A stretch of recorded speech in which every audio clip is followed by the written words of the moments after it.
लिखा है उड़ते हुए आया, मरे कुत्ते का मांस खाकर चले गया। फिर मैंने देखा हाथी के दो मुंह हैं, दोनों मुंह से भोजन कर रहा है पर हाथी का पेट नहीं भरा रहा। फिर मैंने देखा एक बड़ा सारा पत्थर लुढ़कते लुढ़कते आया और बड़े बड़े वृक्षों को, बड़े बड़े पेड़ों को उसने गिरा दिया, बड़े बड़े वृक्षों को उसने गिरा दिया और एक घास के तिनके ने उस पत्थर को रोक दिया। अर्जुन कहते हैं मुझे समझ में नहीं आता ये कैसी लीला है। भगवान कृष्ण कहते हैं अर्जुन अब कलयुग आ गया, ये कलयुग की लीला चालू हो गई। गाय बच्चिया को जन्म दे रही है और बच्चिया का दूध पी रही है, उसका मतलब है माता पिता बेटी को जन्म देंगे और उससे नौकरी और सर्विस कराकर उसका जो धन आएगा वो माता पिता खाएंगे। ये कलयुग है। गाय बच्चिया को जन्म देगी और बच्चिया का दूध पिएगी। और सुन अर्जुन, पक्षी के पंख पर राम श्याम लिखा है और पक्षी आकाश मार्ग से उड़ता हुआ आया और मरे कुत्ते का मांस खाकर चला गया। अरे ये पक्षी राम श्याम लिखा है, ये राम नाम कृष्ण नाम की चादर को दुनिया के लोग बदनाम कर देंगे। दिन में चादर ओढ़ेंगे और रात में वही कुछ गलत काम कर जाएंगे। ये कलिकाल बड़ा विचित्र रहेगा अर्जुन, बड़ा विचित्र है कलिकाल, इसको समझना होगा।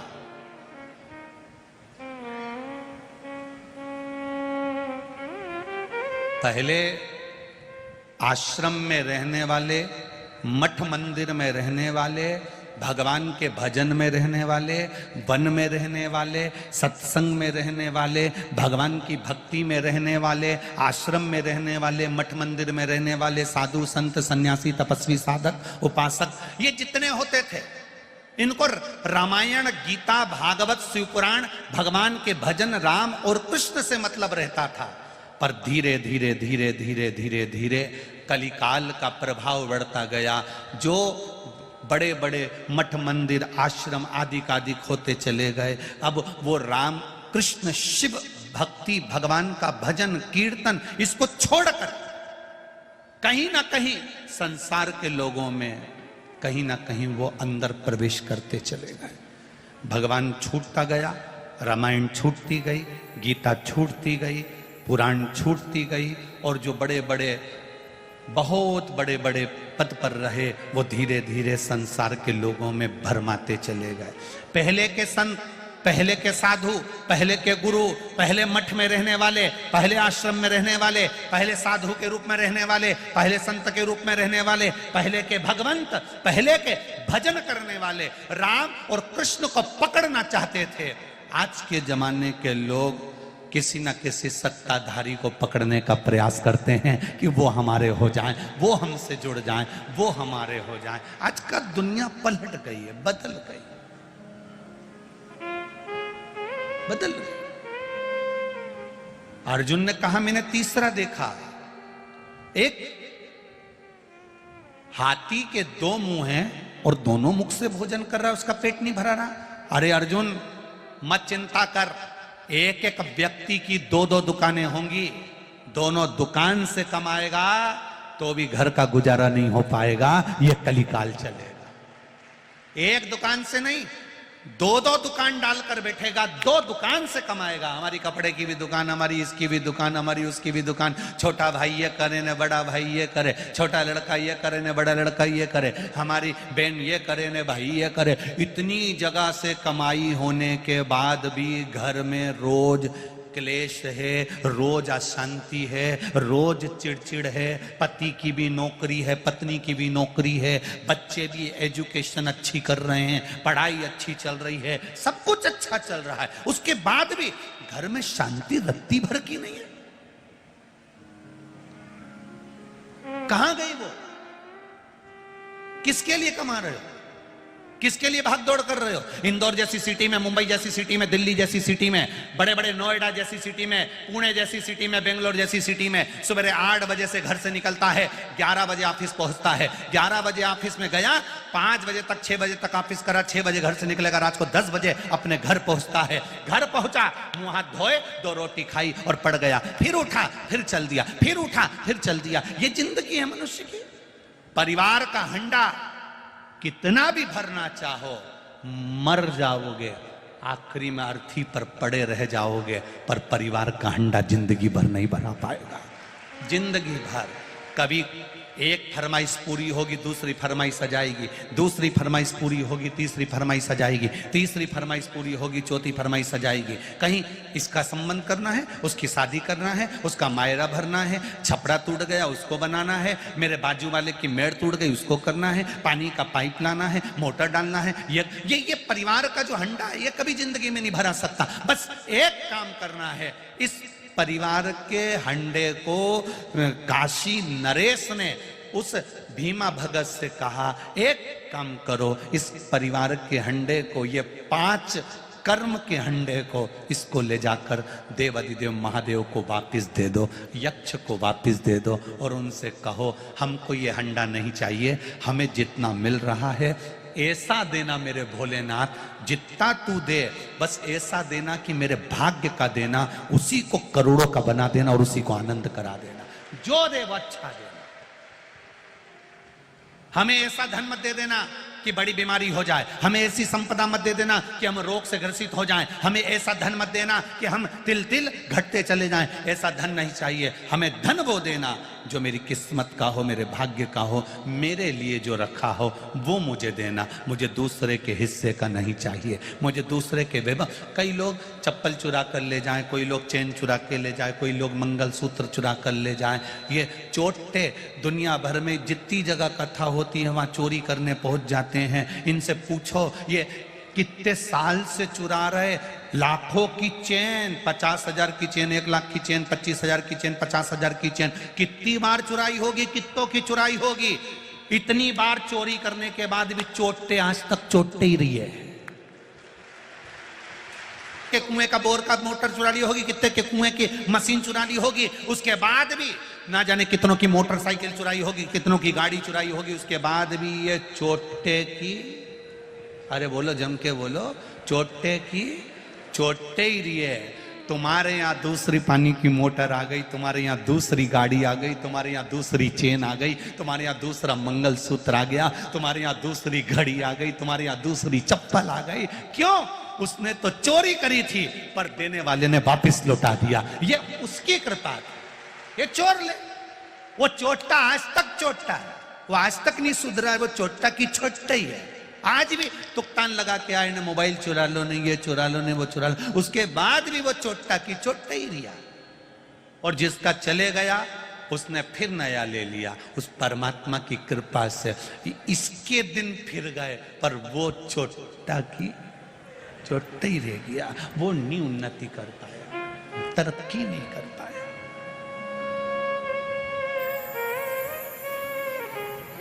हंडा नहीं भरना है हमको, वो हंडा, परिवार का जो हंडा है वो बहुत मुश्किल है कि भरा जाए। आप लोगों के परिवार का हंडा भरा गया हो तो बात दूसरी है, क्योंकि तुम तो कोटेश्वर के पास के। पर शिव पुराण कहती है परिवार का हंडा भरना बहुत कठिन है साहब, सबको संतुष्ट करना बहुत कठिन है। परिवार में 5 सदस्य रहते हैं, परिवार में 10 लोग रहते हैं, वो 10 खुद आपस में एक दूसरे से संतुष्ट नहीं रह पाते तो दूसरे की क्या बात करें कि दुनिया कैसे संतुष्ट हो जाएगी। हम दुनिया को संतुष्ट करने चले, हम दुनिया को प्रसन्न करने चले, हम दुनिया को खुश करने के लिए चले, कैसे हो जाए? कितना भाव से मेरे महादेव कहते हैं कि मैंने तुझे जन्म तेरे लिए दिया है, किसी दूसरे के लिए नहीं दिया। शंकराचार्य जी तो कहते हैं पुनरपि जननम पुनरपि मरणम, बार बार जन्म बार बार मृत्यु के प्रपंच से तुम्हें छूटना है। कब तक जन्म लोगे? कब तक? जन्म और मृत्यु के प्रपंच से हम छूटना है। उसके भजन के बल को हम बढ़ाएं। कहा एक हाथी के 2 मुख, दोनों मुख से भोजन करे तो पेट ना भराए। दुनिया के लोगों ने व्यापार बढ़ा लिया, खूब व्यापार बढ़ाया, खूब व्यापार बढ़ाया, खूब जमीन बढ़ाई, खूब व्यापार बढ़ाया, मकान बढ़ाया। छोटा सा था 2 मंजिल का कर लिया, छोटा सा था पीछे बाड़ा बना लिया, छोटा सा मकान बड़ा कर लिया, जमीन बढ़ा ली, व्यापार बढ़ा लिया, घर बढ़ा लिया, वंश बढ़ा लिया, सोना बढ़ा लिया, चांदी बढ़ा ली, हंडा बढ़ा लिया, ट्यूबवेल बढ़ा लिया, कुआं बढ़ा लिया, दुनिया का सामान बढ़ा लिया, फसल बढ़ा ली, पर भजन नहीं बढ़ा पाया। जिस दिन भजन बढ़ जाता उस दिन सब बढ़ जाता। भक्ति नहीं बढ़ा पाया, विश्वास नहीं बढ़ा पाया। जिस दिन भक्ति और विश्वास दोनों प्रबल हो जाए, भक्ति और विश्वास जिस दिन दृढ़ हो जाए, उस दिन परमात्मा मिल गए। आपका विश्वास क्यों नहीं बढ़ता? खाली न जाता कोई दर से, मैं भी खड़ी हूं नन्ही पाए पसारे, अपने हृदय से लगा लो, लगा लो, गिरा जा रहा हूं, उठा लो, उस पे भरोसा अगर किया है, उस पे विश्वास अगर किया है, तो उसने साध लिया।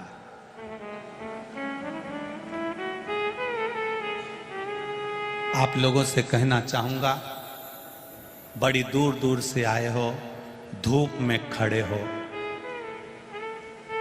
अपार जन समुदाय, लाखों की भीड़, लाखों भक्तों का आगमन। शरद जी सिसोदिया जी ने कल भी टेंट बढ़ाया, परसों भी बढ़ाया, रोज बढ़ाते हैं, पर तुम रोज उससे ज्यादा बढ़कर आ जाते हो, तो करे भी क्या, विचारणी हो जाए।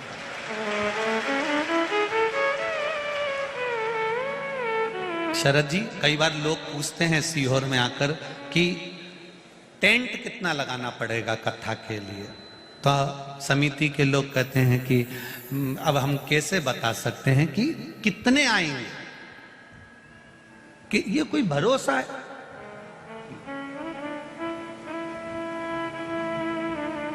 इस जंगल में तो किसी को भी अंदाजा नहीं होगा। रे बोलो, सही है कि गलत है? अरे बोलो, जम के बोलो जरा।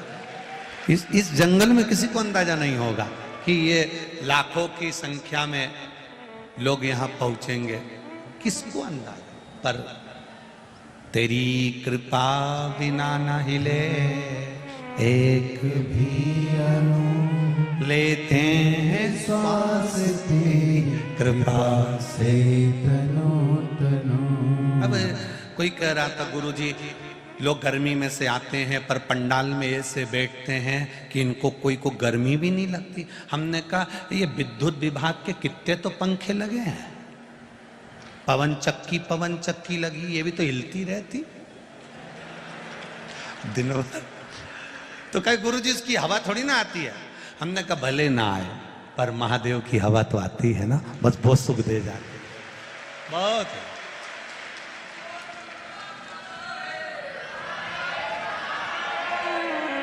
अब शिव भक्ति का बस तत्व ही यही है।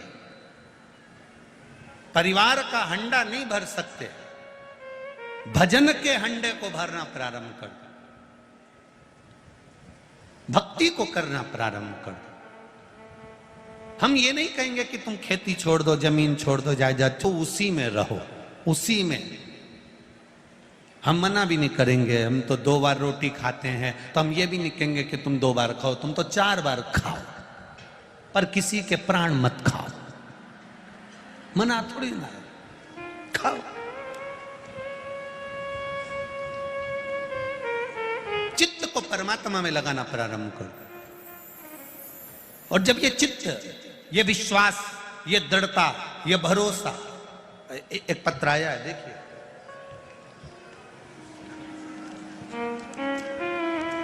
डॉक्टरों की रिपोर्ट भी उन्हें लगाई है।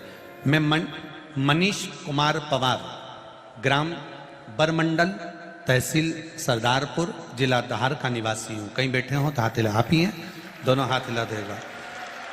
धार का निवासी हूं। आप कहते हैं कि कोई विद्या नहीं जानता, परंतु गुरुजी शिव महापुराण में वो विद्या है जो सब कुछ कर देती है। गुरुदेव, विश्वास को दृढ़ करना कोई शिव पुराण से सीखे। गुरुजी 2022 में मेरी पत्नी रानू गर्भ से थी। हमने इंदौर की महिला विशेषज्ञ से निर्देश अनुसार टारगेट सोनोग्राफी करवाई। सोनोग्राफी की रिपोर्ट मैंने पीछे लगाई है, ये लगी हुई है। उस रिपोर्ट में आधार पर डॉक्टर ने बताया था कि जो बच्चा है, इस बच्चे की नाक नहीं बनी है और आंख के आसपास का क्षेत्र नहीं बना है। यह बच्चा विक्षिप्त है। इस बच्चे को तुम्हें तत्काल ऑपरेशन कराकर निकलवा देना चाहिए। अब क्या करा जाए? आखिरी में ये सुनने के बाद हम लोग घर आ गए। मेरी सासू जी ने भी पत्नी को एक ही बात कही, तो चिंता मत कर, पशुपतिनाथ का व्रत प्रारंभ कर दे और रुद्राक्ष का जल शिव जी को चढ़ाकर पीना चालू कर दे। गुरुदेव, बाबा की कृपा का क्या बखान करें। बाबा ने, हमने दूसरी बार जब जांच कराई तो डॉक्टर ने फिर कह दिया कि इसका इतना फेस, नाक, आंख के पास की जगह नहीं बनी है, ये बच्चा विक्षिप्त है, इसको निकलवा दो। फिर भी शिव जी पर भरोसा करा गुरुदेव। तब शंकर भगवान पर भरोसा कर कर शिव जी की पूजन करना प्रारंभ करी। रोज मंदिर जाओ, 1 लोटा जल चढ़ाओ, शंकर का गुणगान करो। 15 नवंबर 2022 को सुबह 9:42 पर बरमंडल के ही प्राथमिक स्वास्थ्य केंद्र में पत्नी ने बच्चे को जन्म दिया। गुरुदेव, सारी रिपोर्ट जितनी भी थी इसमें लगी है, सब रिपोर्ट में बच्चे की नाक नहीं है, आगे का फेस नहीं है। पर जब बच्चे को जन्म दिया, वो बच्चा पूर्ण हुआ और बेटे का जन्म हुआ, जिसका फोटो में लगा रहा हूं, जिसका फोटो मैंने लगाया है। गुरुदेव, बच्चा पूर्ण तरह से स्वस्थ है और वो बच्चा, उसका नाक भी बनी, उसका फेस भी बना और वो बच्चा पूर्ण तरह से स्वस्थ है। आप आस्था चैनल के माध्यम से दर्शन कर रहे होंगे। बच्चा आया है क्या साथ में? अच्छा, बाहर है क्या? ठीक ठीक है। श्री शिवाय नमस्तुभ्यम। ये शिव तत्व है। उसका भजन, उसका कीर्तन, उसका मंत्र जाप, उसका स्मरण,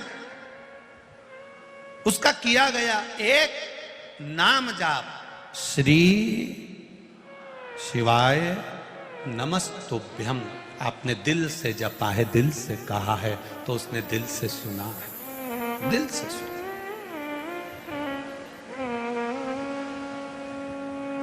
करो भजन उसका। अब हाथी के 2 मुख। फिर अर्जुन ने भगवान कृष्ण से कहा, एक बड़ा सारा पत्थर पहाड़ पे से लुढ़कता लुढ़कता आ रहा, बड़े बड़े वृक्षों को उसने गिरा दिया। एक घास के तिनके ने उस पत्थर को रोक दिया। भगवान कृष्ण कहते हैं, अर्जुन मत घबराओ, जब कलयुग आएगा, बड़े बड़े धर्म शास्त्रों को, नियम को गिरा देगा। केवल एक शिव महापुराण रूपी तिनका ऐसा होगा जो कलयुग को फिर ठहरा देगा। शिव महापुराण रूपी एक तिनका, शंकर का भजन, शंकर का स्मरण। दुनिया के लोग कहते हैं कि ये कलिकाल में हो क्या रहा है। जिधर जाओ लोग 1 लोटा जल लेकर शंकर जी के मंदिर जा रहे हैं, बच्चे बच्चे मंदिर जा रहे हैं, बूढ़े लोग मंदिर जा रहे हैं, शिव के भजन में लगे, शंकर के गुणगान में लगे, शंकर के स्मरण में लगे। आज गांव गांव, शहर शहर, पैसे वाला करोड़पति हो, चाहे रोड पर रहने वाला एक साधारण सा गरीबड़ा ठेला चलाने वाला क्यों ना हो, वो भी मजदूर हो, वो भी 1 लोटा जल शंकर जी को चढ़ा रहा है। ये कली काल में शिव युग आ गया। कलयुग गया, शिव का युग। कलयुग जब लुढ़कता हुआ आएगा, कलयुग जब बढ़ता हुआ आएगा, कलयुग जब पहुंचेगा, एक छोटा सा घास का तिनका, एक शंकर का नाम स्मरण, 1 लोटा जल, शिव की भक्ति, शंकर के नाम का गुणगान, शिव का स्मरण, इस